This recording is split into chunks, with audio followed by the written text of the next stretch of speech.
Cristo, palavra de Deus, Cristo, palavra de Deus. O Senhor esteja convosco. Ele está no meio de nós. Proclamação do Evangelho de Jesus Cristo, segundo São João. Glória a vós, Senhor.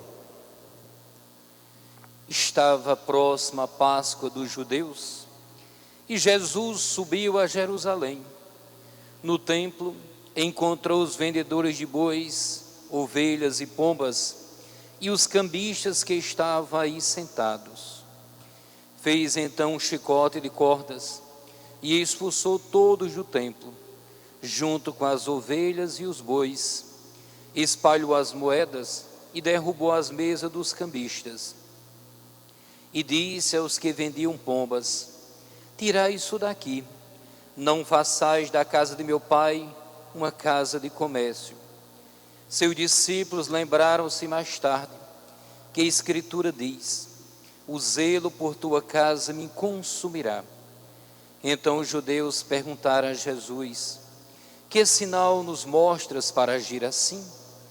Ele respondeu: destruí este templo e em 3 dias o levantarei. Os judeus disseram: 46 anos foram precisos para a construção deste santuário, e tu levantarás em 3 dias? Mas Jesus estava falando do templo do seu corpo. Quando Jesus ressuscitou, os discípulos lembraram-se do que ele tinha dito e acreditaram na Escritura e na palavra dele. Jesus estava em Jerusalém durante a festa da Páscoa. Vendo os sinais que realizava, muitos creram no seu nome, mas Jesus não lhes dava crédito, pois ele conhecia a todos e não precisava do testemunho de ninguém acerca do ser humano, porque ele conhecia o homem por dentro. Palavra da salvação. Glória a vós, Senhor.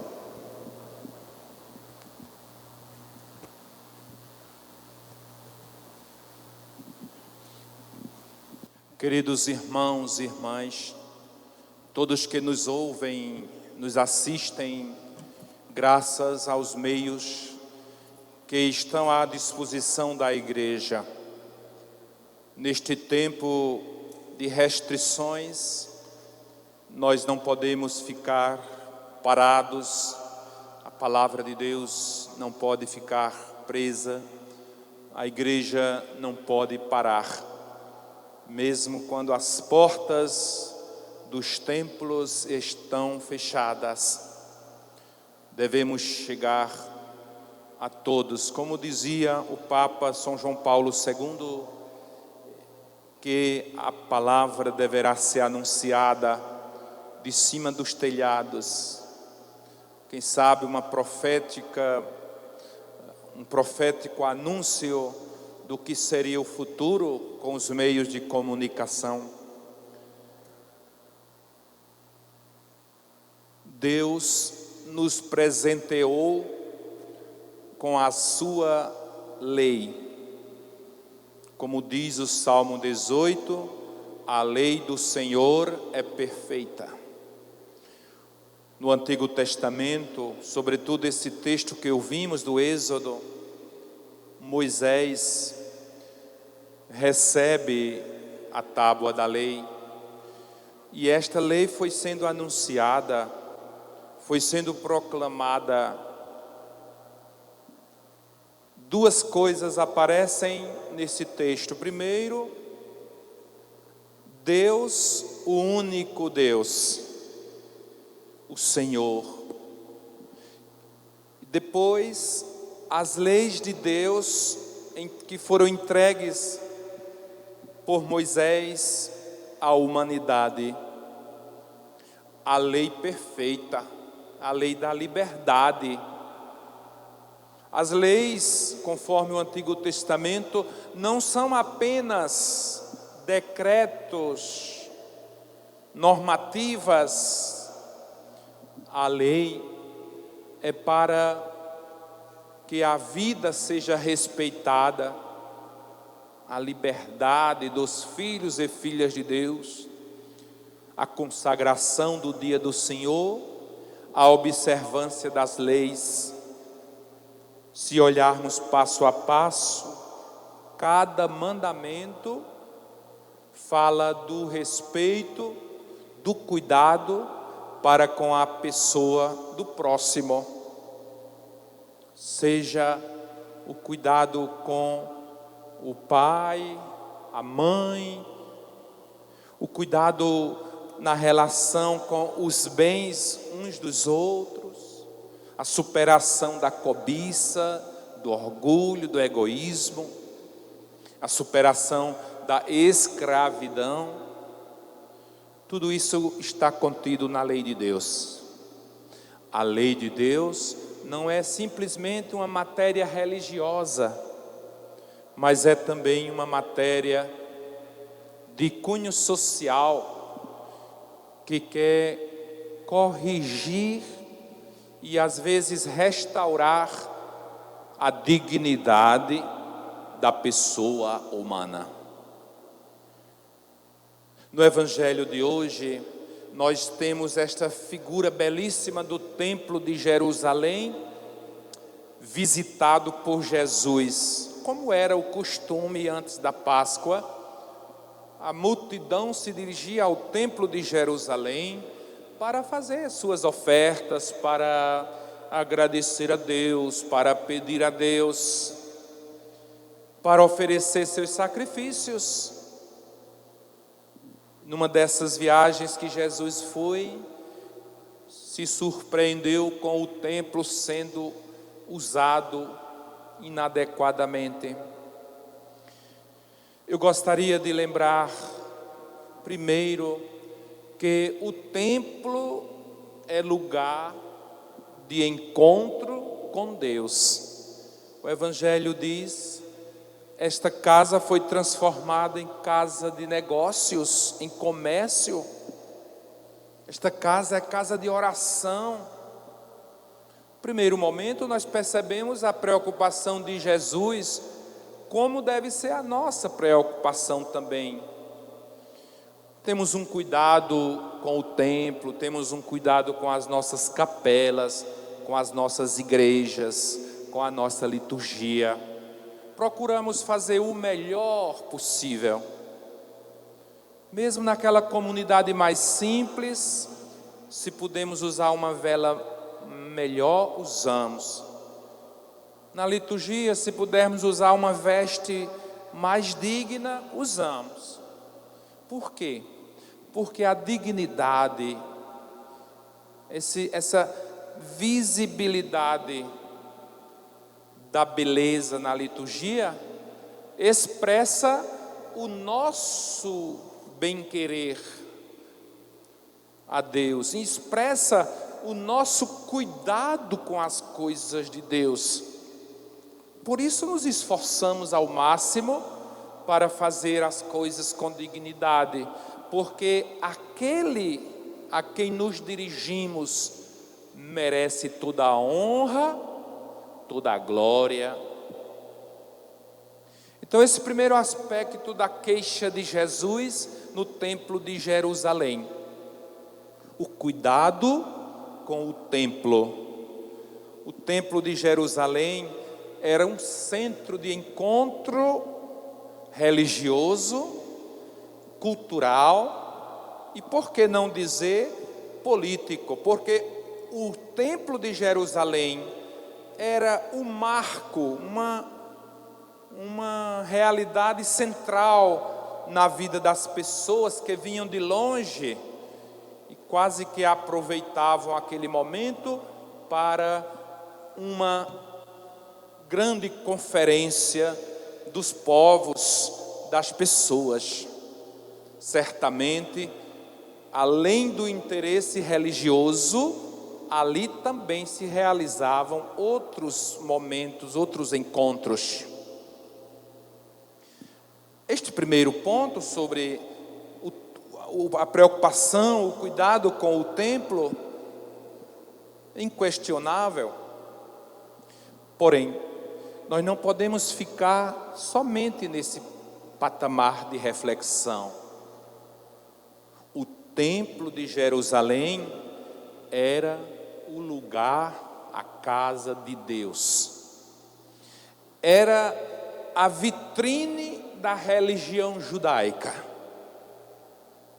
Era a partir dali que se dizia o que eu penso sobre Deus, como é a minha experiência com Deus. Este templo que estava sendo desmerecido, desrespeitado, nos leva a pensar no templo espiritual, casa de Deus. São Paulo diz: não sabeis vós que sois templos do Espírito Santo? A figura do templo aqui começa a ser modificada, eu diria assim. E Jesus conclui aquela sua, eu diria quase aquele seu desencontro no templo de Jerusalém. Ele conclui dizendo: destruí este templo e eu o reconstruirei em 3 dias. Uma referência à ressurreição. O templo é Jesus. E depois nós vamos entendendo que o corpo místico de Cristo, que é a igreja, a comunidade, templo do Espírito Santo, vai além das paredes, vai além da construção material, vai além das belas paredes, das quais, diz o próprio Jesus, não ficará pedra sobre pedra. O templo é Jesus. Num passo mais à frente, o templo é a comunidade, o templo é a igreja, chamada também de edifício de Deus, construção de Deus, lavoura de Deus, diz São Paulo. O templo é uma realidade espiritual. Poderíamos puxar um pouquinho mais para frente.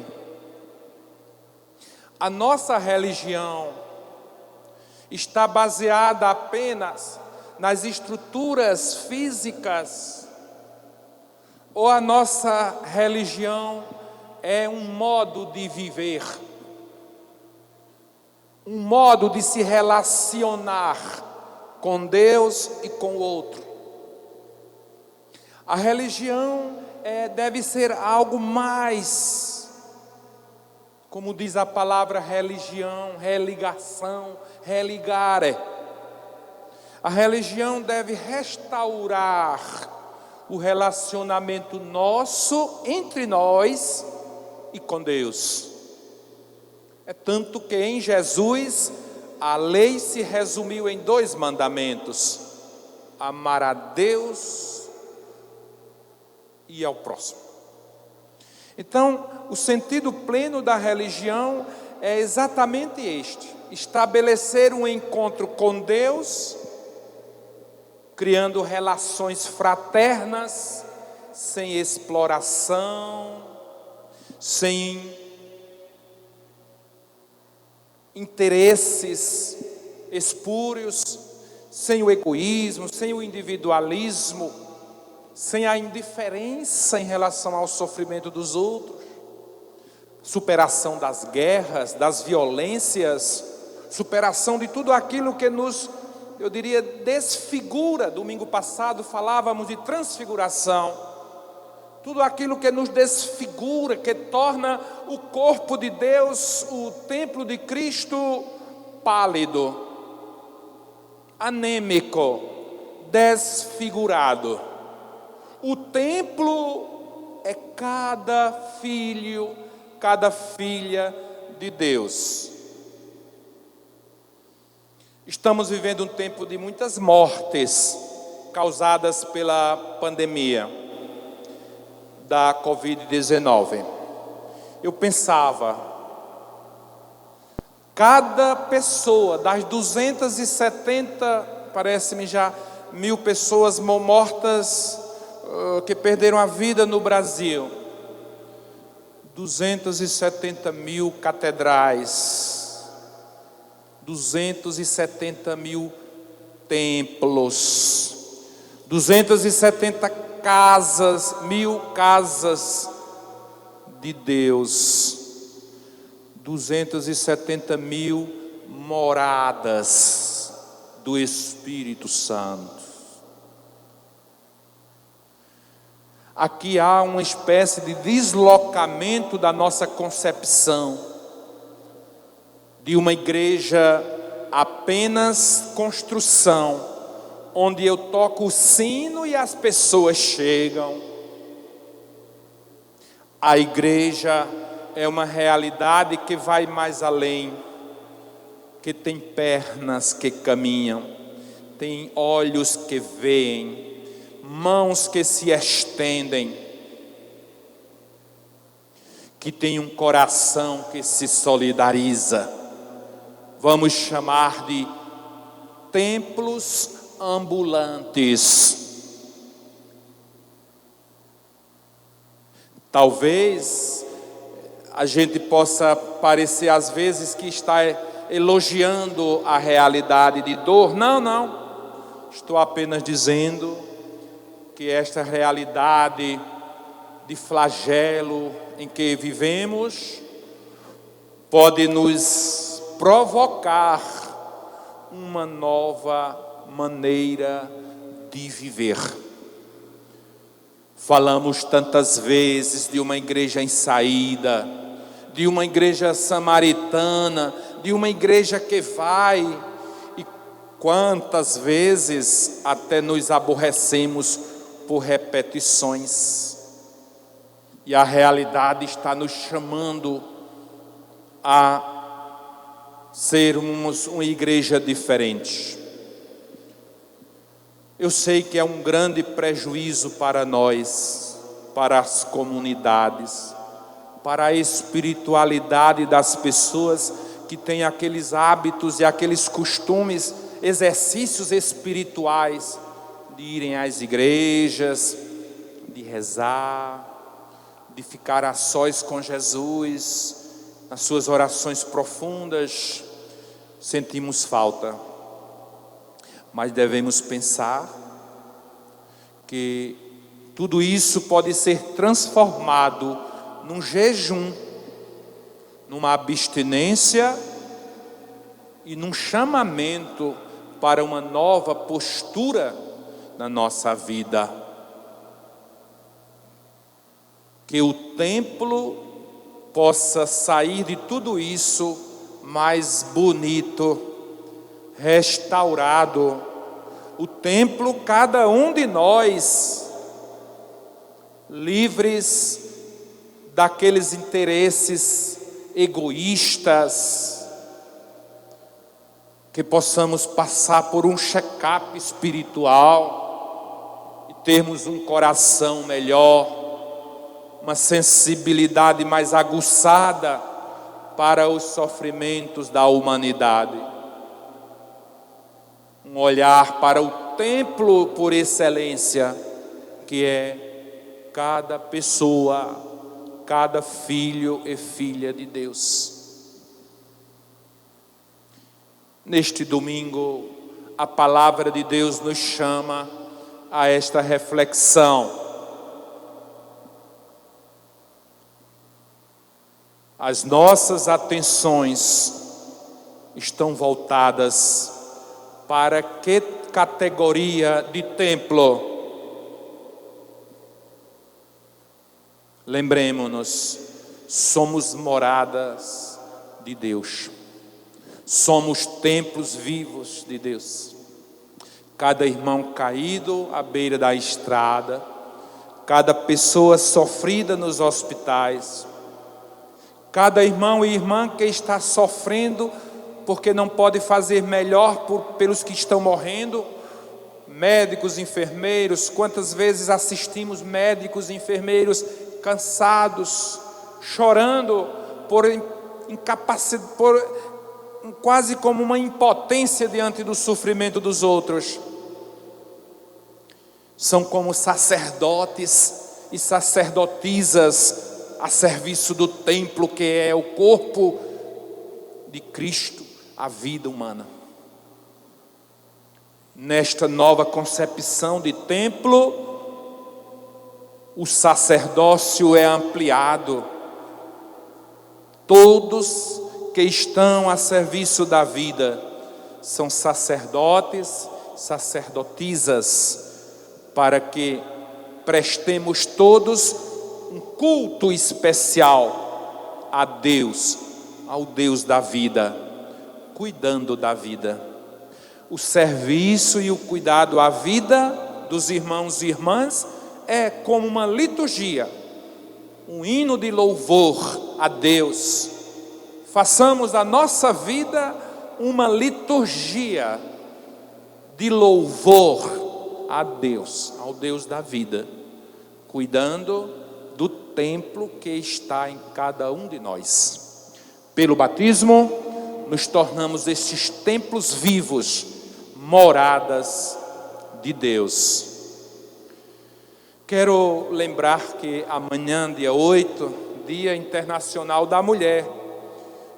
Gostaria de dizer uma palavra de agradecimento às mulheres que são tão importantes na igreja, na sociedade. As mulheres que são importantes não porque alguma bandeira, algum movimento exalta a mulher, às vezes querendo que ela seja igual ao homem. Maria de Nazaré não era igual a São José. Maria de Nazaré, a mãe de Jesus, a serva do Senhor, que tem um papel fundamental na história da salvação. A mulher tem um papel fundamental na história da família, na história da sociedade. Hoje, graças a grandes passos dados na sociedade, as mulheres exercem também funções muito importantes e são reconhecidas, apesar de ainda haver muitas discriminações contra a mulher. Mas queremos conservar esta beleza do feminino, a beleza da mulher, superando qualquer infantilismo, qualquer romantismo em relação à figura da mulher como sexo frágil. Nada disso. A mulher é figura da bondade, da ternura de Deus. Basta que cada um de nós olhe para a mamãe, ou se lembre da mamãe que já partiu, que o coração se enche de alegria. A mulher é fonte de alegria para todos. Eu quero terminar fazendo uma pequena oração pela mulher, exatamente neste dia, amanhã, Dia Internacional da Mulher. Uma simples oração a Deus, pedindo e agradecendo pelo dom da vida de todas as mulheres, nossas mulheres. Mas, Dom Heraldo, o bispo também pode dizer nossas mulheres? Posso. Nossas mulheres, irmãs, sobrinhas, nossas mulheres mães, as esposas, a mulher presente na vida da igreja, nos vários ministérios, na vida política e social, na educação, na saúde, em todos os espaços da nossa vida humana. Ó Deus, hoje rezamos pela mulher, criada em vosso desígnio de amor, a vossa imagem e semelhança.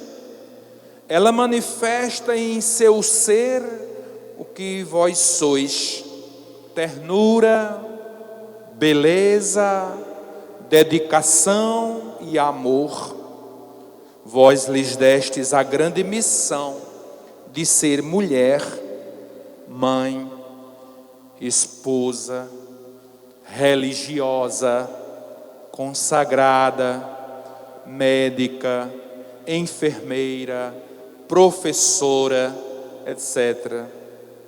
Perdoai-nos, Senhor, quando fizemos da mulher um objeto de lucro, de prazer, de consumo. Que cada mulher reconheça, Senhor, a sua dignidade e a sua missão. Que ela não aceite ser instrumentalizada e banalizada. Ó Maria, mulher por excelência, bendita entre todas, sede modelo e inspiração para todas as mulheres. Amém. Parabéns a todas as mulheres. Louvado seja nosso Senhor Jesus Cristo. Para sempre seja louvado.